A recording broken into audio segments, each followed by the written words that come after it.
dari Nabi besar Muhammad Sallallahu Alaihi Wasallam. Kita akan lanjutkan kajian hadis kita.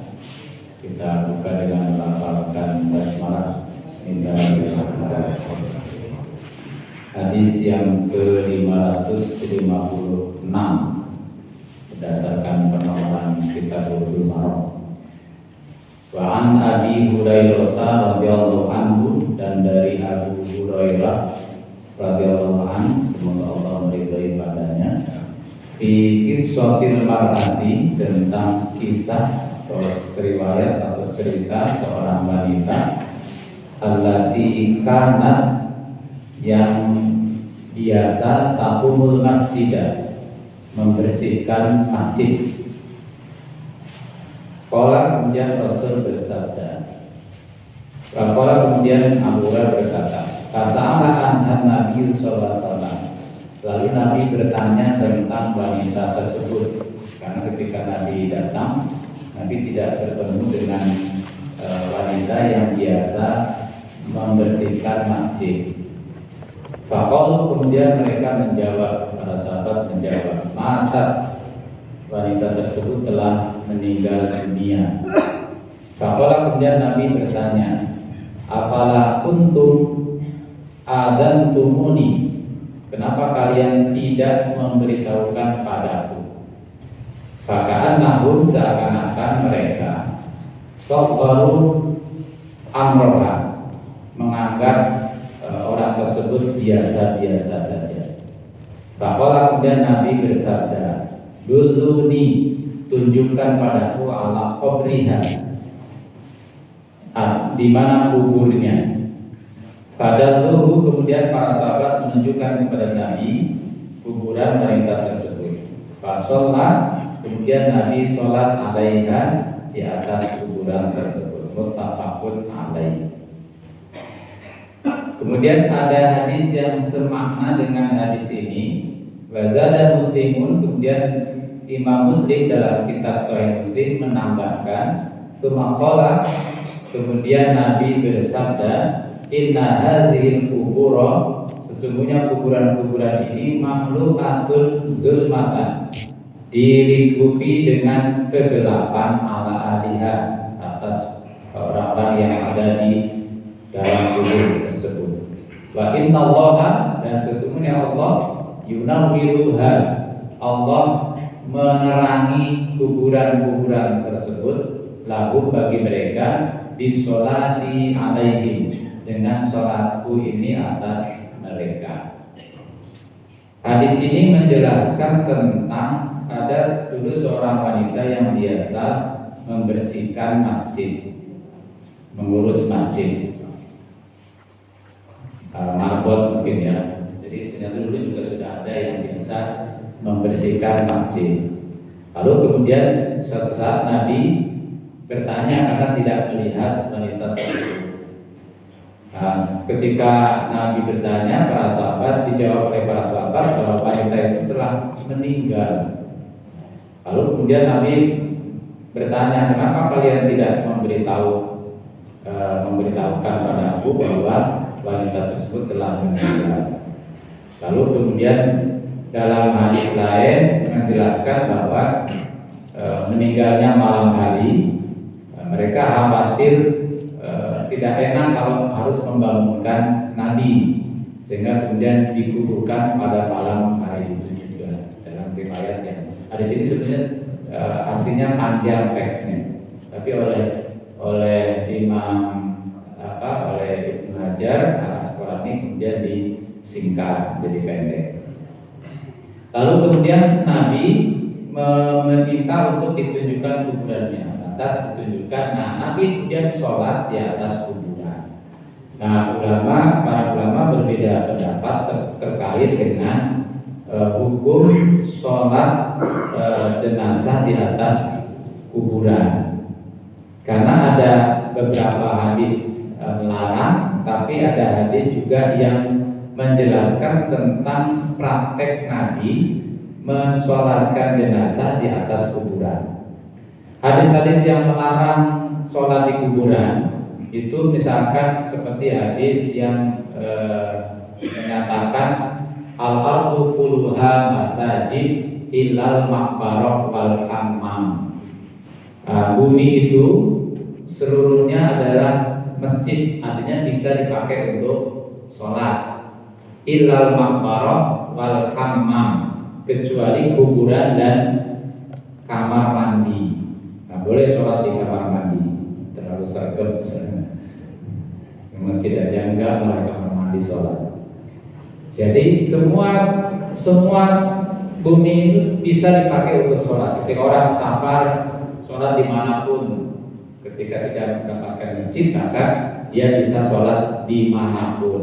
Di rumah kita dimanapun bisa sholat, kecuali di dua tempat tadi, di al-maqbarah, pekuburan, dan al-hammam dan kamar mandi. Maka kuburan ini kan sering jadi perdebatan tentang masjid yang ada di sekitar kuburan.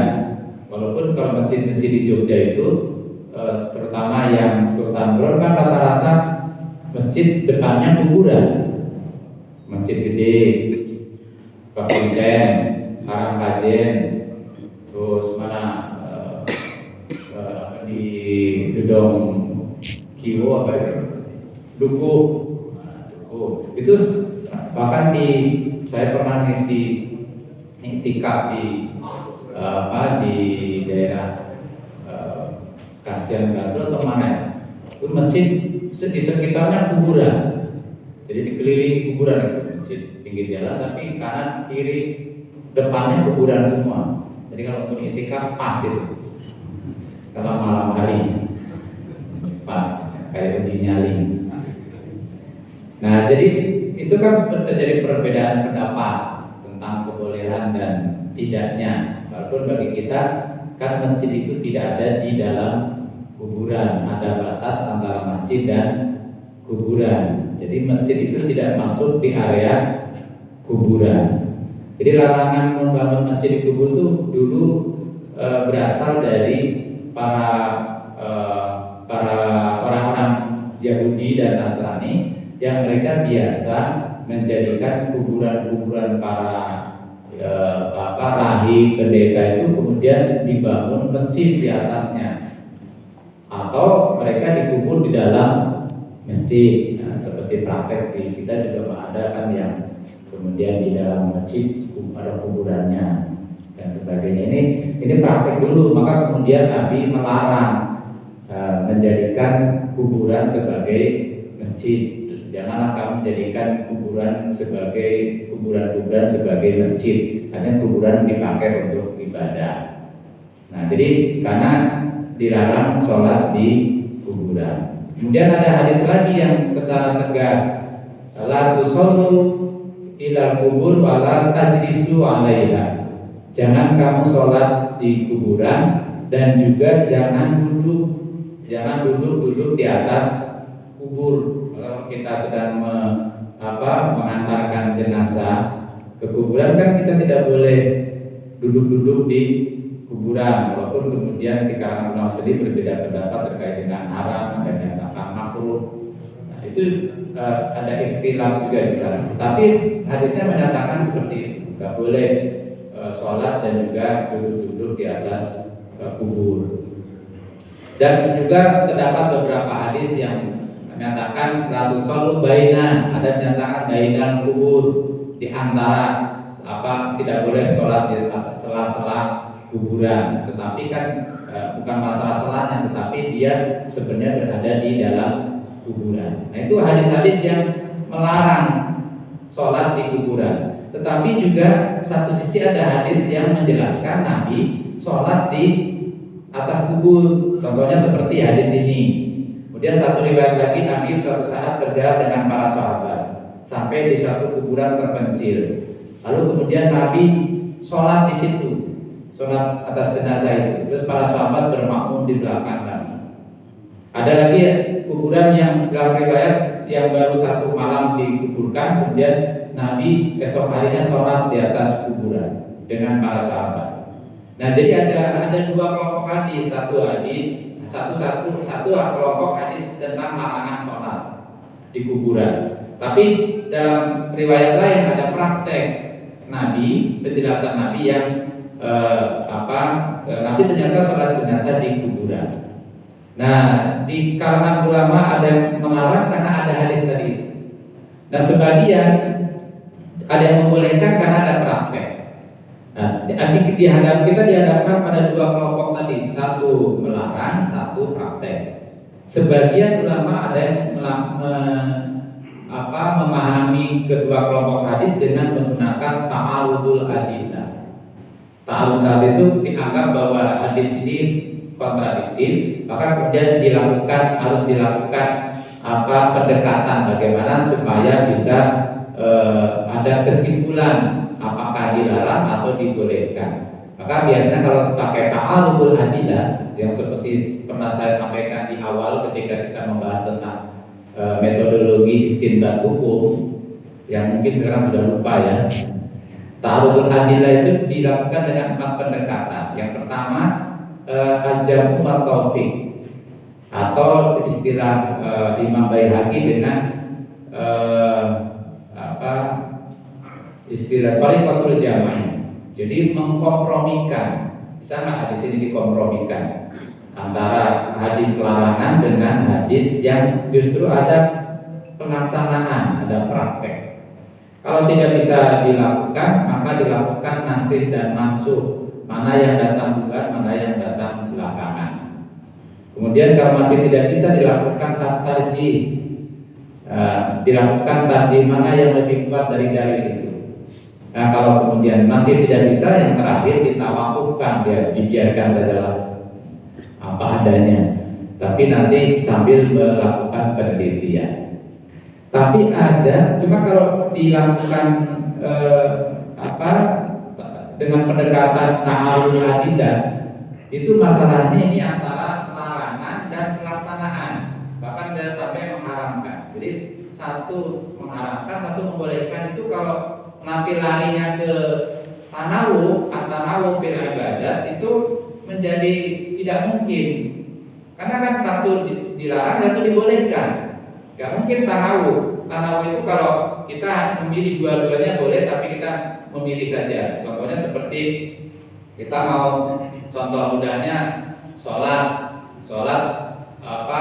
doanya iftitah itu kan macam-macam, ada Allahumma ini, ada wajahku, ada kabiro, Allahu akbar kabiro, alhamdulillah kabiro, subhanallah mutawasilan, Allahumma ini yang sering dibaca. Nah, itu kan ada 3 tuh diantaranya. Kalau Imam Ibnu Qayyim kan dalam kitab Zadul Ma'ad ada 11 doa iftitah Nabi yang dibaca dalam sholat malam.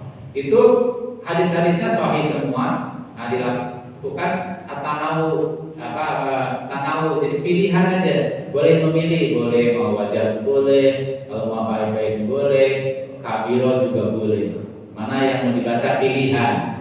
Karena semuanya boleh. Tapi kalau ini kan satu melarang, satu membolehkan, maka tidak mungkin terus tanawu. Nah, maka kemudian harus dipahami, berarti harus ada pemahaman yang berbeda.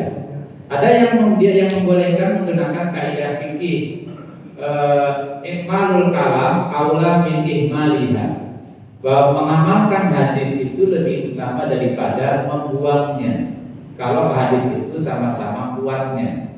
Jadi ikmalul kalam aula min ihmaliha, jadi mengamalkan hadis itu lebih utama kalau hadis itu sahih daripada membuangnya. Bahkan Abu Dawud itu kan menyatakan hadis dhaif itu lebih baik daripada akal.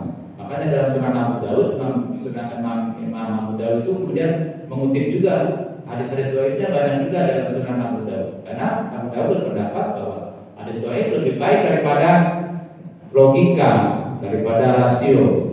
Nah, maka kemudian hadis dhaif dimasukkan dalam kitab Sunan beliau.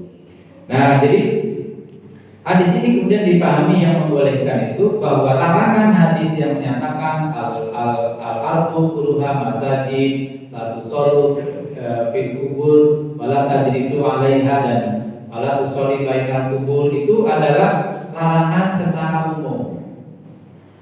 Sedangkan ini yang hadis-hadis yang menjelaskan tentang Nabi sholat di atas kubur, sholat jenazah, itu khusus sholat jenazah, maka kemudian dibolehkan karena dia pengecualian. Jadi kalau itu kan larangan sholat wajib nggak boleh.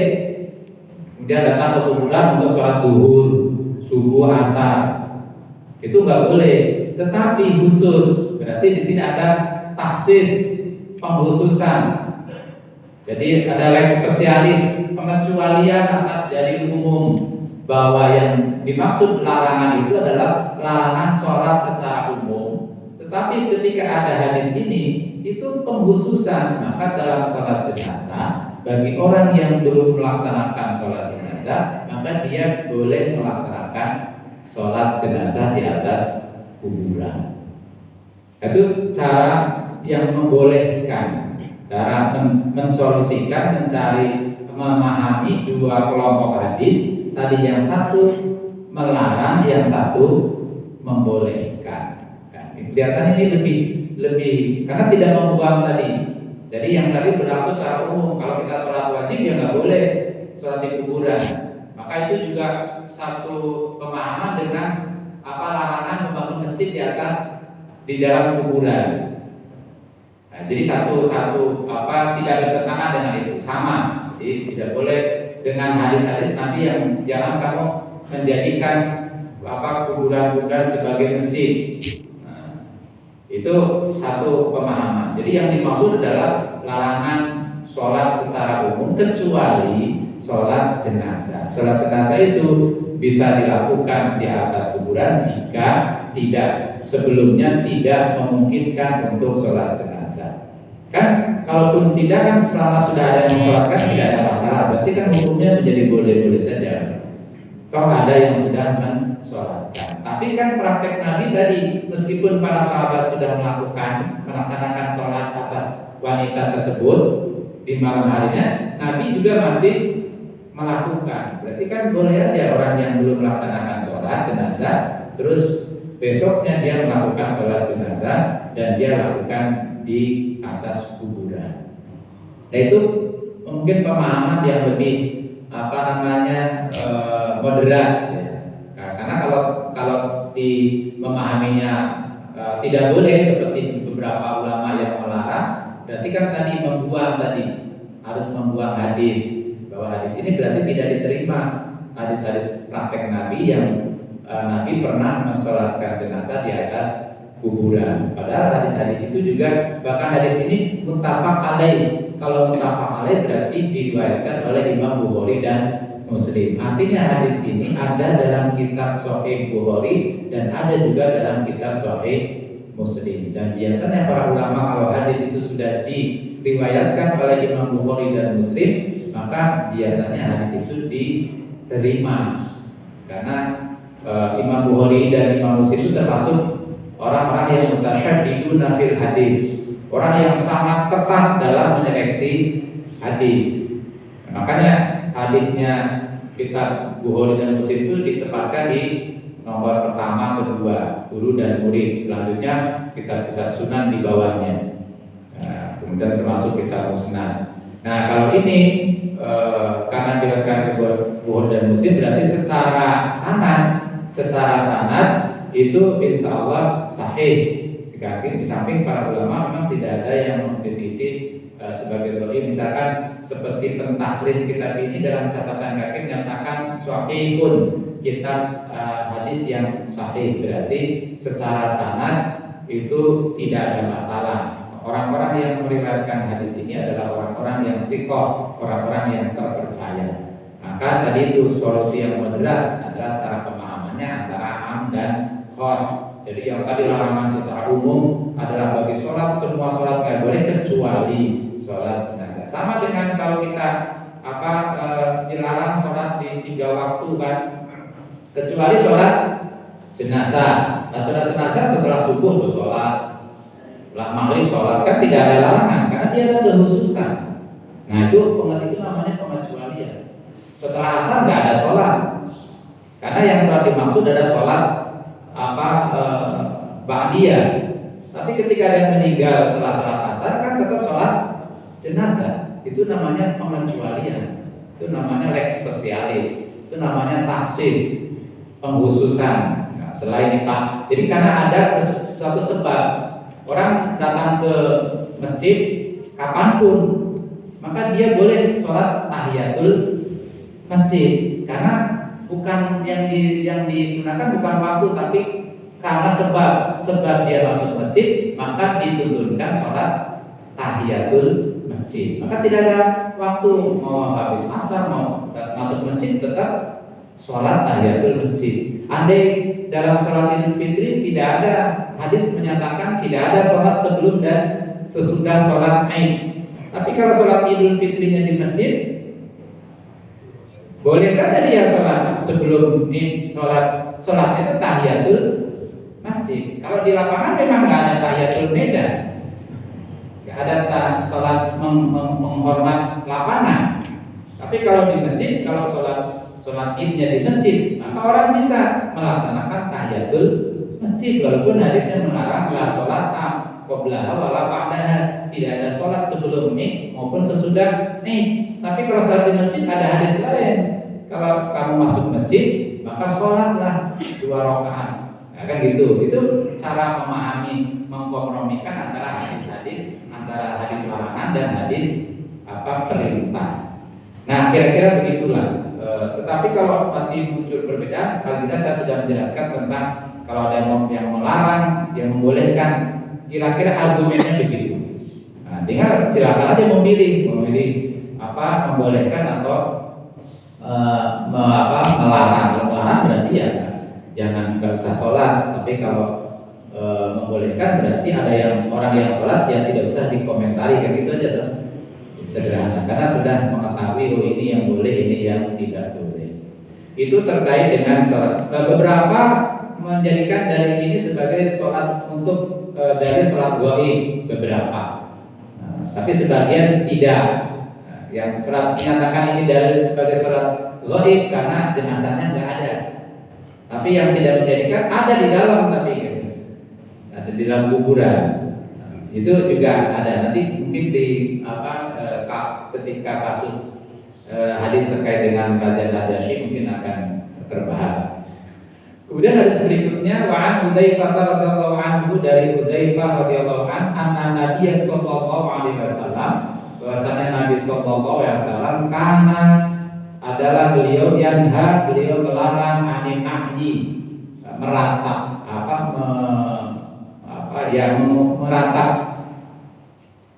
Jadi orang meratap itu kan di awal sudah termasuk yang dibolehkan. Termasuk ada juga hadis yang menjelaskan tentang sebagian melarang untuk mengumumkan jenazah orang yang meninggal dunia. Tetapi kemarin sudah jelaskan bahwa mengumumkan itu boleh-boleh saja, terutama juga kalau orang tahu ada yang meninggal dunia, orang kan bisa mendoakan, termasuk orang bisa datang takziah. Kemudian takziah itu diantaranya fungsinya, memang takziah itu artinya menghibur bagi orang yang meninggal dunia. Tapi bagi orang yang meninggal dunianya, maka dia sebenarnya dituntunkan untuk mensolatkan supaya ada manfaat bagi orang yang keluarga yang ditinggalkan maupun bagi jenazahnya.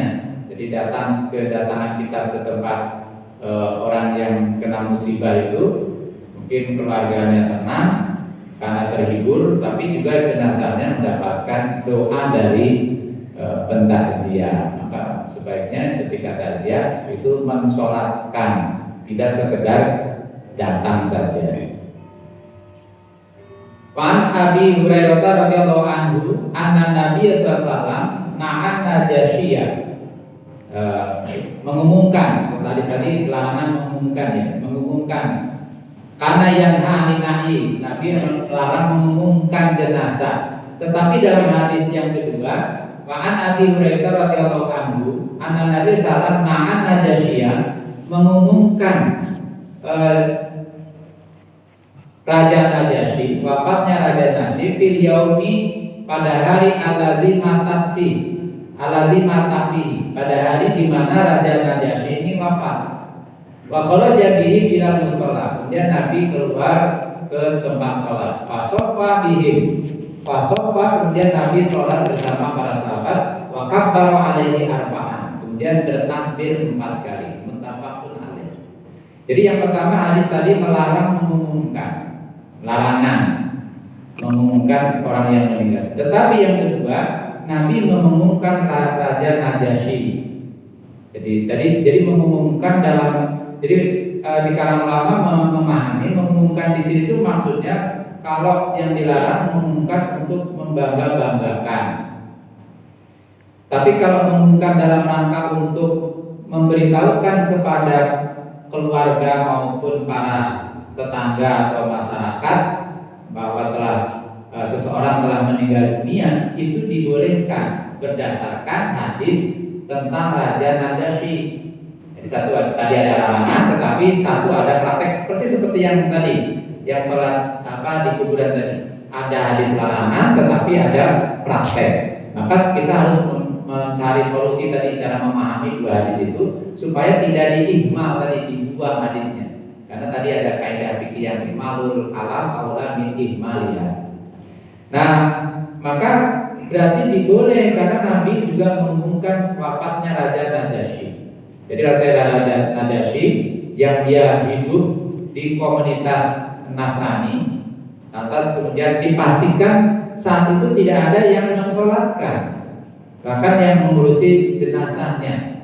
Berarti kan bisa jadi jenazahnya diurus tidak berdasarkan Islam. Padahal Raja Najasyi ini diyakini sebagai Muslim atau dia sudah masuk Islam.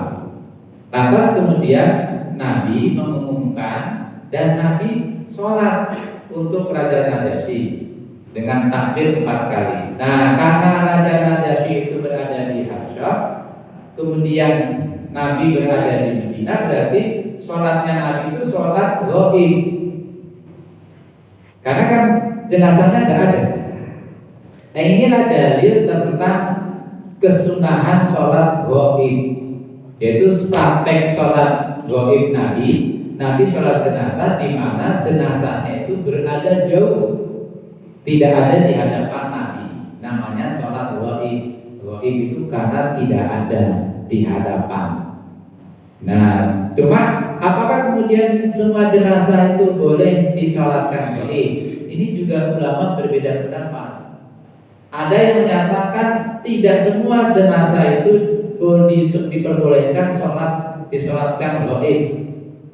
Sholat ghaib itu hanya khusus bagi orang atau jenazah yang dimungkinkan belum ada yang mensolatkan.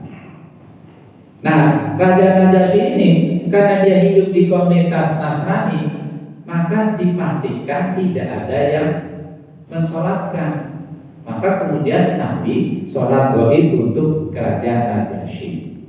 Jadi pendapat yang pertama yang melarang sholat ghaib karena sholat ghaib hanya diperuntukkan bagi orang yang dimungkinkan tidak ada yang mensolatkan. Orang meninggal di pesawat, jatuh di laut, nggak ketemu, nggak ada yang mensolatkan. Nah, maka kemudian terus sholat ghaib dituntunkan sholat ghaib.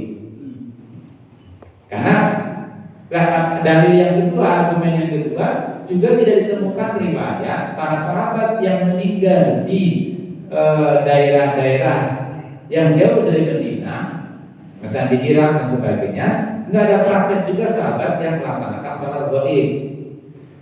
Maka kemudian pendapat yang pertama seperti Ibnu Taimiyah dan lain-lain itu berpendapat ya sholat ghaib hanya bagi jenazah yang dimungkinkan tidak ada yang atau belum ada yang mensolatkan. Kemudian pendapat yang kedua masih boleh sholat ghaib karena sholat itu kan boleh dilakukan oleh siapapun, orang mendoakan. Jadi praktek Nabi itu tidak menunjukkan bahwa adanya larangan bagi orang yang melaksanakan sholat ghaib bagi jenazah yang sudah ada yang menyolatkan. Karena sholat, bahkan ada yang sholat berkali-kali atas satu jenazah kan juga tidak dilarang. Dalam perang Uhud, jenazahnya Hamzah itu disolatkan, yang lain bergantian, itu Hamzahnya di situ aja.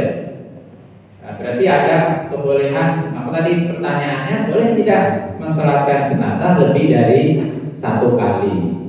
Sudah mensolatkan, terus di rumah sudah sholat, dibawa ke masjid, lalu kemudian disolatkan lagi, boleh nggak mensolatkan lagi di masjid? Kalau tidak boleh, berarti sholat gaib juga nggak boleh. Kalau boleh, berarti sholat gaib juga boleh. Nah, itu pendapat yang kedua. Jadi ada yang membolehkan, ada yang melarang. Karena faktanya tadi masing-masing punya argumentasi. Jadi ada kebolehan karena sholat jenazah, prinsipnya bisa berkali-kali. Kalau yang melarang ya karena praktek Nabi sholat gaib itu dalam riwayat hanya dilakukan saat ada informasi tentang kematian Raja Najasyi. Selain itu tidak ditemukan sholat gaib. Maka tadi ada sebagian yang menjadikan dalil yang wanita yang biasa mengurus masjid tadi yang meninggal itu, ada juga yang memakai dalil itu juga masuk sholat gaib karena jenazahnya sudah dikuburkan. Terus praktek Nabi mensolatkan meskipun malamnya sudah disolatkan oleh para sahabat. Ya, itu perbedaan. Jadi ya fikih memang begitu ya. Bukan fikih kalau tidak berbeda. Jadi fikih itu harus berbeda memang. Ya, jadi tinggal bagaimana kita mengaji. Prinsipnya saya hanya ingin menjelaskan bahwa kalau ada perbedaan kita tidak usah gumunan, tidak usah saling menyalahkan karena faktanya memang ada terjadi perbedaan pendapat. Tinggal bagaimana kita mau mana yang mau kita ambil. Jadi itu saya kira akan, kalau sudah saling memahami itu kan akan muncul tasamu, saling mentoleransi terkait dengan fikih. Karena fikih tadi terkadang fikih itu memang tidak bisa satu cara memahaminya.